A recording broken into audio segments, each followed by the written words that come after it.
Hello and welcome to Man Plays Game. Colorgrave made a game called Prodigal, and I played it.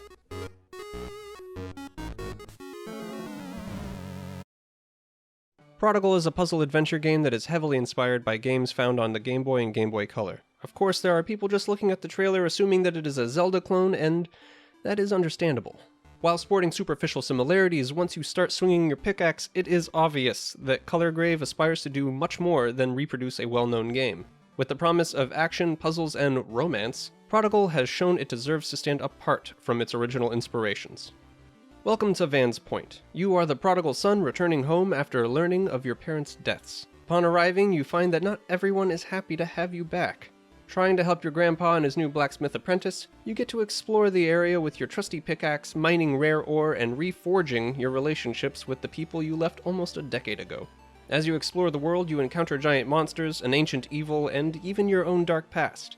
While the story is heartfelt and could even be considered sad, there are moments of playfulness peppered throughout the adventure, giving a genuine experience.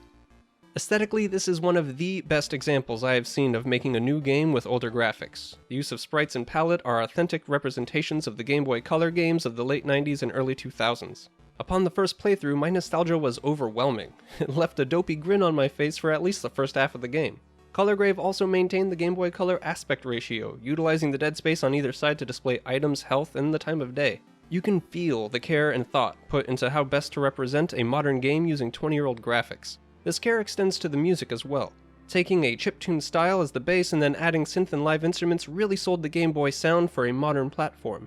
The dungeons had their own themes, and all the tracks felt original. But all the looks and sounds wouldn't be able to stand up without the solid foundation of Prodigal's gameplay.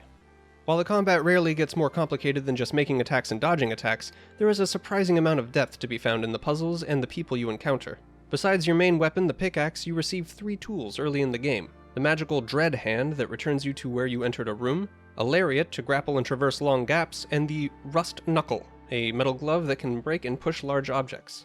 With just these 4 items, Prodigal sports a wonderfully diverse set of puzzles that gradually get harder without ever repeating any one puzzle. I found that by the last couple of dungeons, I was having to use several combinations of the tools just to get to the next screen. Beyond the dungeon crawling puzzles, there are even more mysteries in the social interactions and the larger world. Van's Point isn't a very large map, but it does take time to fully explore because of the day-night cycle. It makes discovering an event or character interaction a surprising and special occurrence. The villagers go about their day, working in the garden in the morning and perhaps praying at church at sundown and so on. The dialogue also changes throughout the day, and it is impressive that with only 5 lines or less, each named character feels solid and unique. But ultimately, talking to people is largely optional, which brings me to what I enjoyed most in the game. Colorgrave doesn't do any hand-holding. They let you miss parts of the game, but reward your attention to detail. If you want a quick, fun adventure, you got it. If you want a poignant tale of redemption with some quirky characters, you got that too. Or if you want to try and beat the game without ever getting a health upgrade, you can go ahead and challenge yourself. It's your choice. And these choices range from obvious to hidden, and sometimes inaction is a choice in itself. However, I would say the most fun set of choices in the game is the one that Colorgrave marketed the most. The love interests. Adding a romance isn't novel for this kind of game, but adding several that you get to choose from is.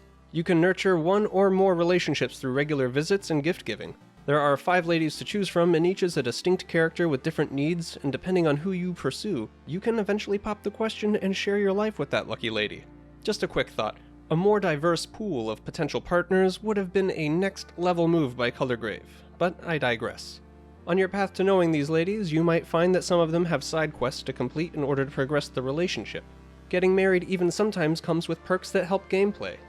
However, I can say if you're looking for an in-depth dating sim, you won't find it here. Or rather, I should say that it's the 90s action-adventure puzzle game version of a dating sim, so take that for what it is. There are some bugs, but it is a new game and the dev team has been quick to respond. They also have said that there is even more game coming in future updates, so for a $10 price tag, this game is 100% worth it. While not being the perfect game, it is perfect for any gamer, which is why I give Prodigal a 5 out of 5. Meaning if you play games, you should play this game. You will enjoy it. If you have comments, please leave them in the comments. Thanks for watching, and take care.